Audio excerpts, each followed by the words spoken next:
Yates, Cronin, Lyles, Torrey. How do you lose track of Micah Parsons?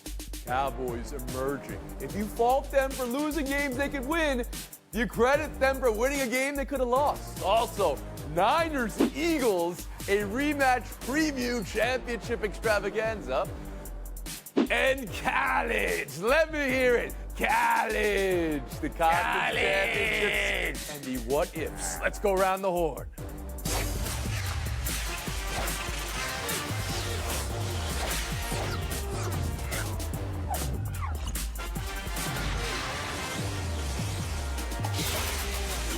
College. Borg me. Here we go. Conference championship weekends. The what ifs, the what is, and it'll all work itself out. Let's go around the horn. We start tonight. Number 3, Washington versus number 5, Oregon. When Washington won the head-to-head earlier this season, it was Oregon striking out on key 3rd and 4th downs, and the Huskies victorious. Whether these two teams are trending differently now, though, Clinton Yates, around the horn to you. Who will prove to be the better team tonight? And will you guarantee right now the winner will make the playoff?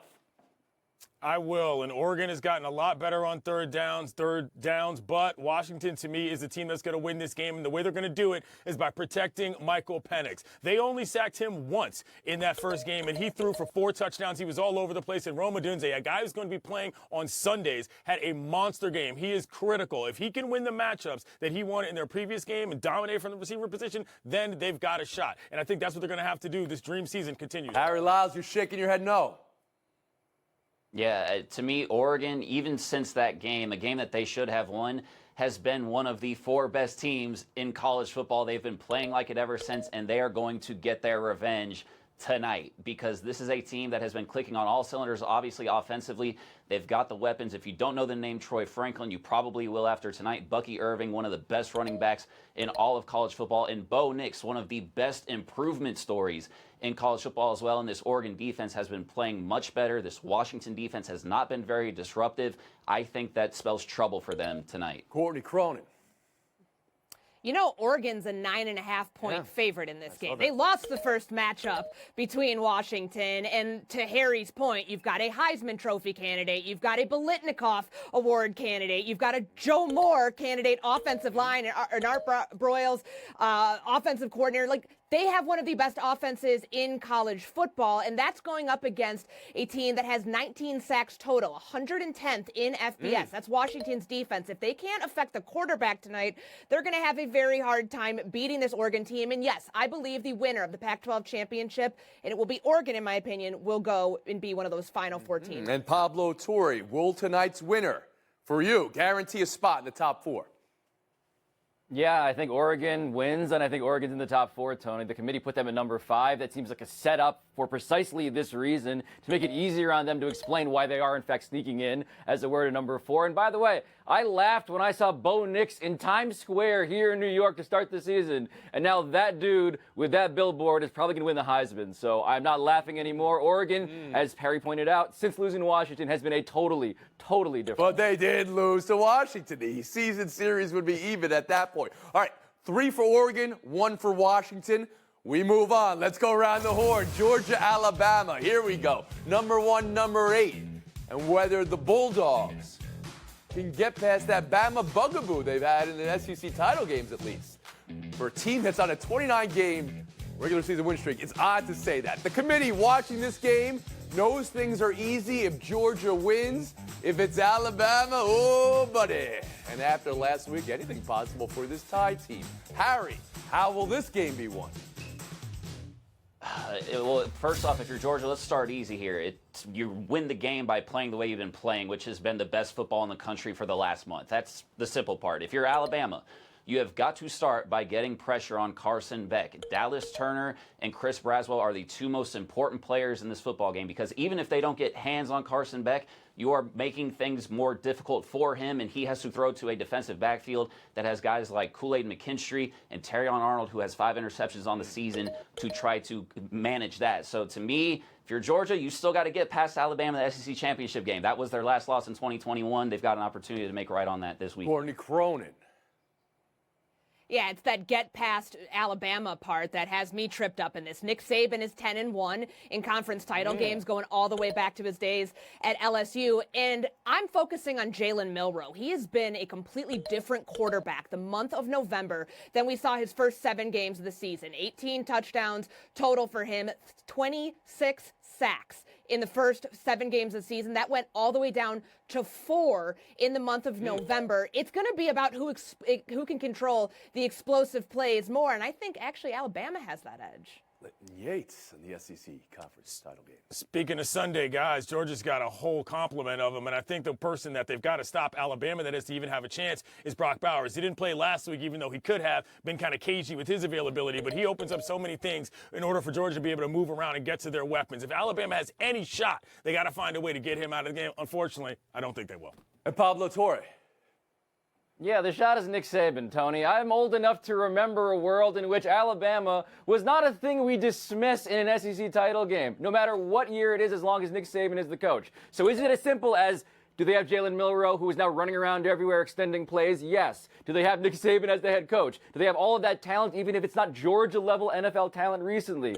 The answer is yes, all 3 questions. I like Alabama throwing the entire apple cart up in the air and exploding it, basically. Well, we kind of sense that from your sweater choice today, looking right out of GQ Crimson Tide 1964. Let me ask a follow-up. Would a Bama win guarantee them a spot? I'm only looking for a yes or no answer right now. Would a Bama win guarantee them a spot in the top 4, Pablo Torre? Has to. If you beat Georgia in the SEC title game, has to. Harry Lyles? I feel like it has to, but the answer is more complicated now. Oh, that's a mute. Courtney Cronin? No, it doesn't. They need another upset in the among the other conference title games to get in. I'm with Courtney. No guarantee when Texas is looming right there. Finally back to relevance. We'll get to that in a second. Number 4, Florida State. And number 14, Louisville. This is not just about a win, maybe, but also about looking good doing it. Courtney, does Florida State need to win pretty to stay in the playoff? And how pretty? No, they don't, because the CFP is not designed to keep out a Power 5 champion. So if they win out and they win this game, they're undefeated. They're in. And this is a defense that hasn't allowed more than 30 points in a game this season. Only one of 4 teams to do that. Top 15 in scoring offense, top 15 in scoring defense. I don't think this is going to be close. Harry Lyles Jr.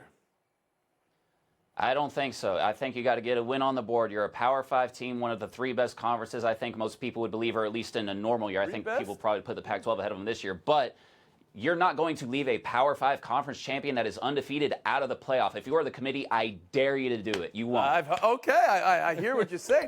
Pablo Torre, knowing they're without Jordan Travis, the starting quarterback, knowing that it was a little bit of a struggle last week, do you think Florida State needs to win pretty? I do. I don't think this is guaranteed. I talked to John Urschel, former CFP selection committee member, on my show, and I asked him, what is the thing about if the quarterback gets hurt? And he pointed to the rules, and he said, this matters. If the team materially changes in composition, you lose the best player, that is a criterion they consider. So I believe that FSU needs to win big to actually remain in the top 4. Clinton Yates, you just heard Pablo there. Were you convinced that Florida State needs to win big?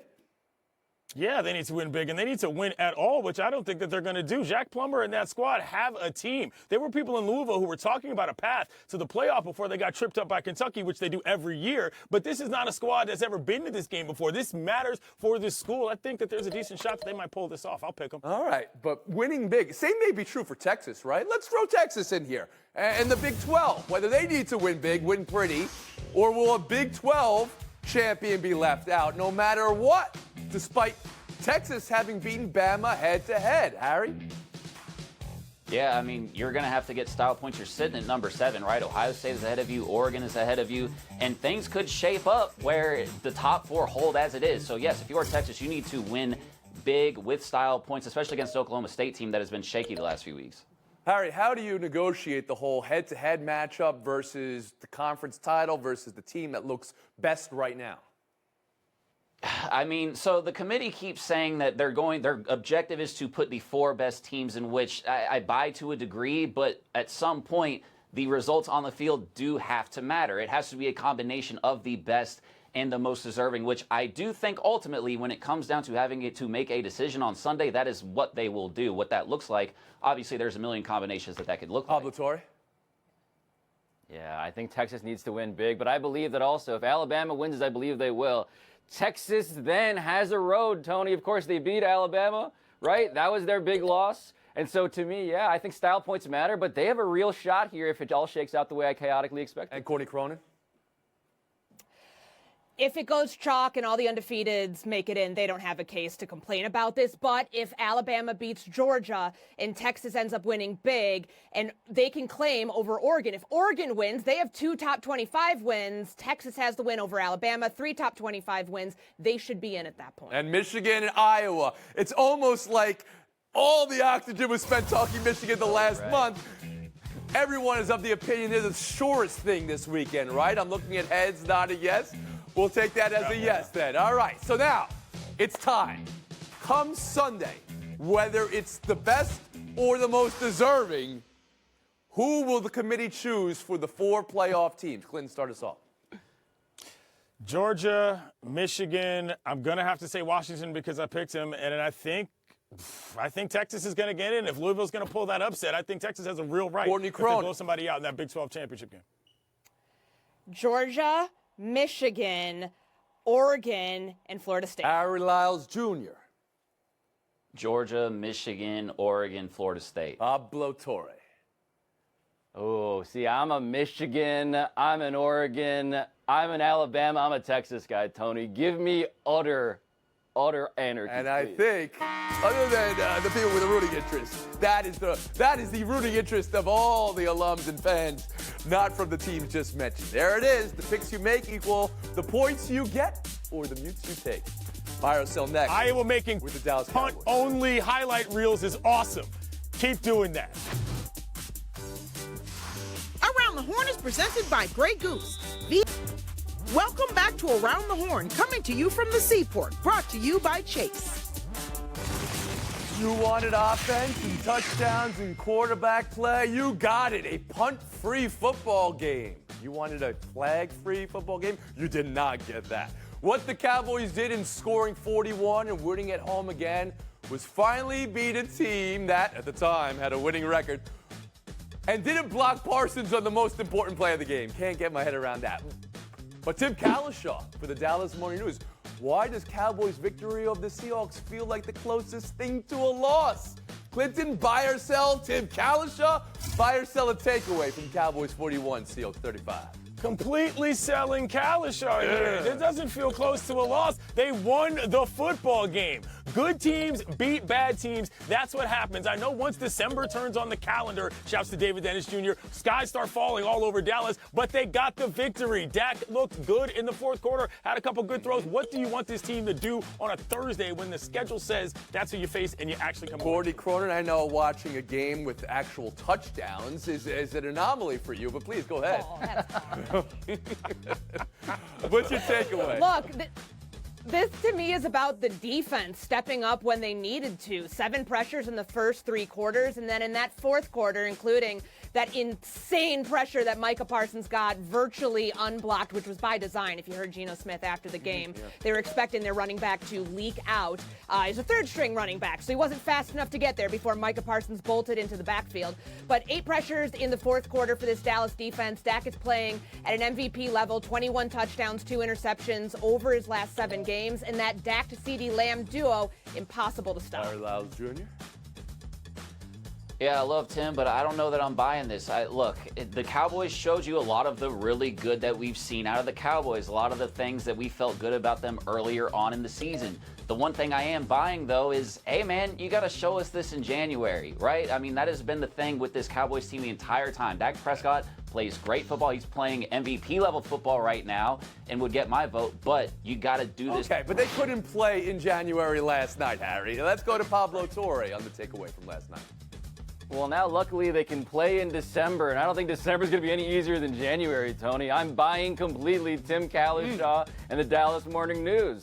They get in order the Eagles, the Bills, the Dolphins, and the Lions, and the Seahawks, who have a negative point differential, were supposed to be the amuse-bouche for that run. Instead, they almost choked on their dinner. Okay. Not a Again, good they sign could not heading play into those other teams last night. They won but you're this suggesting game. the Yeah. defense that allowed 35 points to a Seahawks offense that couldn't score the entire month of November maybe is a sign of warning. We'll move on. 49ers at Eagles Sunday.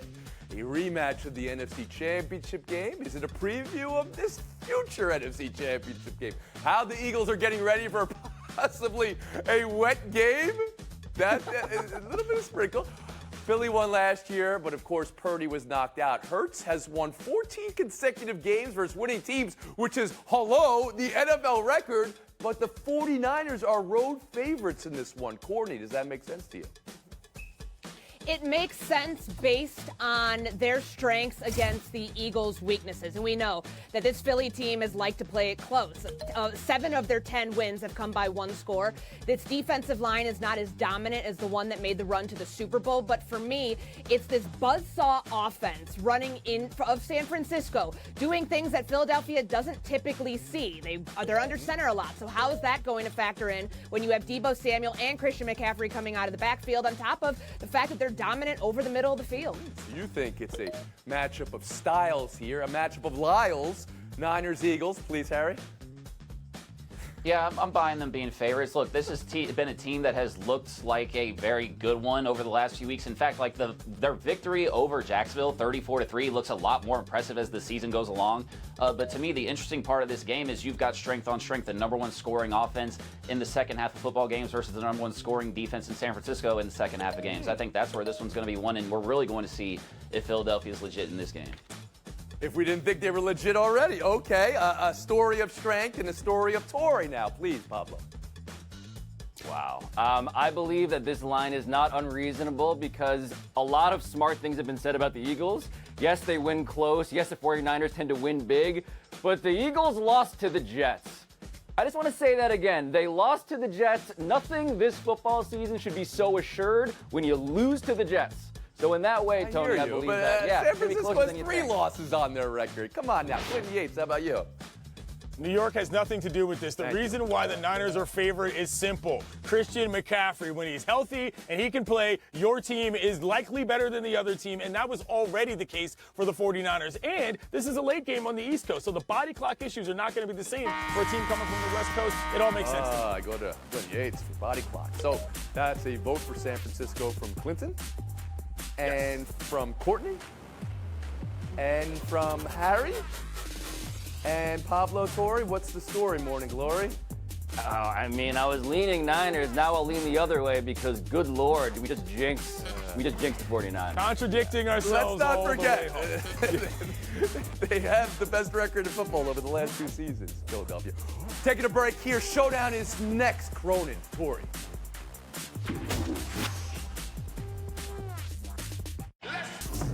LSU 82, Virginia Tech 64. The return of Angel Reese after the 4-game absence. She went 19-9. The assist to Flounder Johnson, the sweetest player in the game. Win number 700 for Kim Mulkey. Reese had her arm around Mulkey, giving that trophy ball to her, and this hug. And after the game, Angel Reese. Last year at the Final Four, I remember you saying you need a Kim Mulkey in your life. Do you still feel that way today? I'm going to say that today, tomorrow, next year, to the day I die. And that's just how I feel when I'm at LSU because of Kim Mulkey. Reese also went on to say her mental health was most important, and it felt good to be back. Mulkey went on to say she's proud of Reese. Courtney, does that mean all is good again with the champs? I'm not going to say everything is bygones or bygones at this point. This certainly smooths things over for now, and Angel played great last night, a near double-double. But Kateri Poole's still not with this LSU team. She remains away, so I don't think everything is good as Pablo gold. Torre? Yeah, look, I still have questions that are outstanding as to what exactly happened that have not been answered. But I will say, as someone who sort of reverts to body language medicine, post-game, when I'm like suspecting there's some stuff amiss, they passed that test with flying colors, Tone. Angel Reese could not have been more confidently trying to get us off the trail of investigating what happened there. And so shout out to them for pulling it off. Said you have some outstanding questions. I'll be the judge whether your questions are outstanding. Thank you very much. Showdown 2. More impressive from distance last night. Check out this. A goalie goal from Tristan Jarry as the Penguins win. And check out this. Steph Curry, you know how he does tunnel shots. This was the far tunnel. Didn't go in, but it almost did. Pablo, who is better from distance? I love Steph and what he does to my imagination. Didn't think that was even possible to intentionally miss that closely, I suppose. But this dude, number 17 all-time goalie goal, Tony. 17 of these we've seen. So give it to the goalie and his goal. Tony Cronin? Jerry's actually counted for a point in this game, a game that Pittsburgh ended up winning, beating the Tampa Bay Lightning last night. I just hope that Steph Curry doesn't have some sort of bacterial infection from laying on that racket. Oh, whoa, whoa, whoa, whoa. What are you doing here, Courtney? All right. And that's outstanding FaceTime for Pablo Torre now. You know, once upon a time, Tony, the Philadelphia 76ers, my process Sixers, were called a bacterial infection upon the NBA. And guess what happened this month, the month of November? A new team has gone 0 for the entire month, and that team is the Detroit Pistons. So the next time people want to complain about how bad the Sixers were, just remember, the Pistons are doing it, and they're not going to be anywhere near as good on the back end of all of them losing. I'm not even sure they're trying to lose in the way that my team was. So, November, just saying. cannot remember for Detroit. 71 half-hour break. We'll see you Monday. Happy